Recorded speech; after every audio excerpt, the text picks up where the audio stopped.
நீங்கள் திமுக ஆட்சிக்கு வந்த ஒரு 6 மாதத்துலேருந்து அதிமுக பொதுச் செயலாளர் மிக தெளிவாக பாலியல் குற்றங்கள், வன்முறைகள், சட்ட ஒழுங்கு சீர்கேடு பேசினார். அப்போ ஸ்டாலின் மறுத்தாங்க.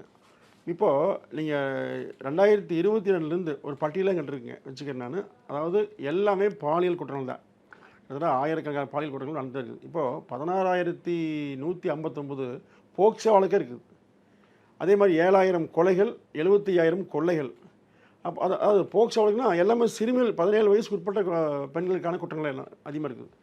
அப்போது இது வந்து அரசாங்கம் அளித்த ஆவணப்படியே இருக்குது. அப்போது இந்த அளவுக்கு மோசமான நிர்வாகத்துக்கு காரணம் காவல்துறை கையாளுகிற ஸ்டாலினுக்கு அந்த அரசு நிர்வாகத்தை பற்றி எதுவுமே தெரியல, கையாள தெரியல உண்மை. இப்போ நீங்கள் பொள்ளாச்சி வழக்குக்கு சம்மந்தம் இல்லாமல் சாட்சி சொல்லி, சம்மந்தம் இல்லாமல் பேசி, பொய்யான பிரச்சாரம் செய்து இந்த ஆட்சிக்கார வன்மத்தை கக்கிய திமுக இன்றைக்கி அரக்கோணத்தில் இவ்வளவு கேவலமாக தெய்வ செயல் பெயர் வச்சுக்கிட்டு 20க்கும் மேற்பட்ட பெண்கள் பாதிக்கப்பட்டிருக்காங்க. ஆனால் இப்போ பெண்ணிய போராளி கனிமொழி உட்பட யாரையுமே காணுங்க. என்ன கொடுமைனா ஒவ்வொரு ஊர்களையும் நடக்குது. இன்றைக்கி அரக்கோணங்கிறது இன்றைக்கி வெளிப்பட்டிருக்குது. இது மாதிரி தமிழ்நாடு முழுவதும் நடப்பதற்கு காரணமே திமுகவை சேர்ந்தவர்கள் பின்பலமாக இருப்பதா.